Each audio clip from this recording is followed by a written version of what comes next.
देखिए, मैं आज श्रावस्ती में उपस्थित हूँ जन सुनवाई के लिए। भगवान बुद्ध की नगरी से जाना जाता है श्रावस्ती, और आज ये जन सुनवाई महिलाओं के हित के लिए हो रही है, उनके उत्पीड़न को ख़त्म करने के लिए हो रही है, उनकी सहायता के लिए हो रही है। तो जैसा भगवान बुद्ध ने अपने वचनों में कहा कि सत्य अहिंसा के मार्ग पे चलते हुए प्यार का संदेश देना चाहिए, तो वही संदेश के साथ महिला आयोग का भी आज ये प्रयास रहेगा कि जो भी हमारे पास मामले आ रहे हैं महिलाओं के उत्पीड़न से संबंधित, हम उनकी मदद करें, मीडिएशन के द्वारा प्रयास करें कि उनका घर परिवार बच सके।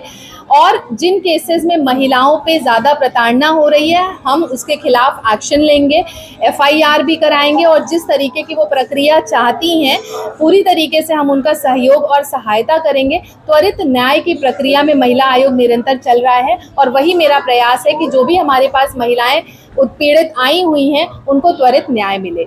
महिलाओं पे लगातार बढ़ रहे उत्पीड़न को लेकर आपने क्या जागरूक किया है? जो महिलाएं आपके सामने उनको किस तरह आपने मदद किया?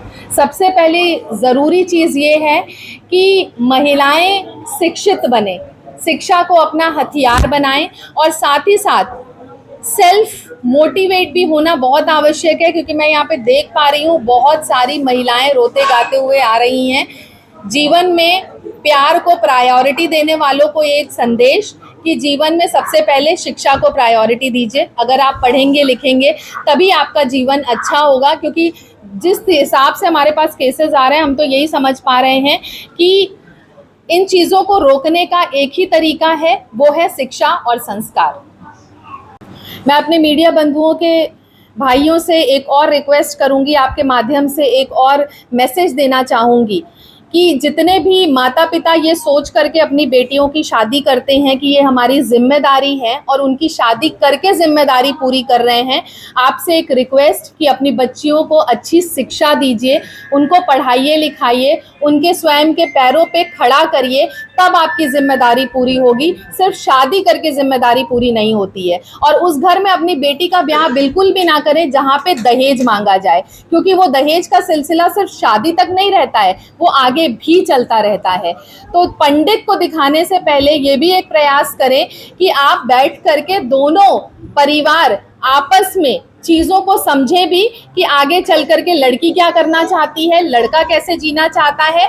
तो मुझे लगता है एक समन्वय जब बेहतर बैठेगा तो जीवन लोगों का अच्छा बीतेगा, क्योंकि इतनी जो प्रॉब्लम्स आ रही हैं डोमेस्टिक वायलेंस की, उसको हम लोग डेली डील कर रहे हैं, और ये हम चाहते हैं कि ये नंबर ऑफ केसेस कम हो, बढ़े ना। तो महिला आयोग का ये प्रयास है कि तेरे मेरे सपनों के द्वारा हम काउंसलिंग करें शादी से पहले दोनों परिवार को बिठा करके। जैसे पंडितों से लोग कंसल्ट करते हैं, वैसे महिला आयोग से भी कंसल्ट करें। हम दोनों परिवार को बिठा करके दोनों के सपनों को समझते हुए दोनों के सपनों को, जीवन को अच्छा बनाने का एक प्रयास कर रहे हैं राज्य महिला आयोग के द्वारा। तो दहेज की बात की आपने, लगातार दहेज का मामले भी कई प्रकाश में आ रहे हैं और दहेज की डिमांड भी हो रही है, तो महिला आयोग इस पर क्या कदम उठाने वाला है कि दहेज रोकने के लिए विशेष कदम उठाएगा?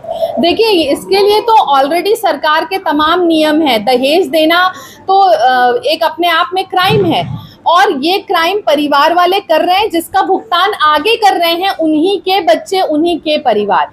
तो सबसे पहले तो स्वयं के अंदर जागरूकता लानी होगी कि कोई भी गलत कार्य करने से पहले हमें खुद को रोकना पड़ेगा। सरकार तो निरंतर लगी हुई है जनता की सेवा में, शासन प्रशासन सब लगा हुआ है। आप देख सकते हैं कि हम यहाँ जन सुनवाई में बैठे हुए हैं, और हमारे साथ एडिशनल SP भी बैठे हुए हैं, तमाम सारे अधिकारी बैठे हुए हैं। तो हम जनता के हित में निरंतर कार्य कर रहे हैं, लेकिन जनता का भी ये फर्ज बनता है कि क्या गलत है क्या सही है उसको समझें। मैंने पहले भी कहा, अपनी जिम्मेदारी को बेहतर तरीके से निभाएं, शिक्षा और संस्कार अपने बच्चों में अवश्य दें।